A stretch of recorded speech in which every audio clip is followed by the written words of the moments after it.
আসসালামু আলাইকুম বন্ধুরা, দেখুন আমাদের বাইরে কাজ হয়ে গেছে। এটিএমও রেডি, আমাদের মেইন ডোর ব্যাংকের ভেতরে আমরা আসছি। প্রথম যাবো, সবচেয়ে প্রথম আমাদের ম্যানেজার চেম্বার। গেট থেকে ঢুকে সামনে ম্যানেজার চেম্বারে আমাদের দেখাবো ম্যানেজার চেম্বারটা কেমন লাগবে বলবেন।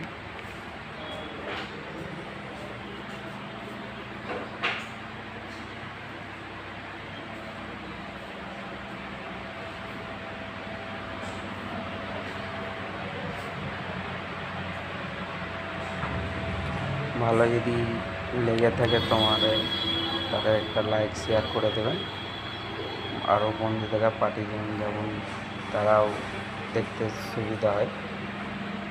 কারো যদি কাজটা ভালো লাগে তাহলে আমাদের কন্ট্যাক্ট নাম্বার দেওয়া আছে ডেসক্রিপশানে, আপনারা এই নাম্বারে কন্ট্যাক্ট করতে পারবেন।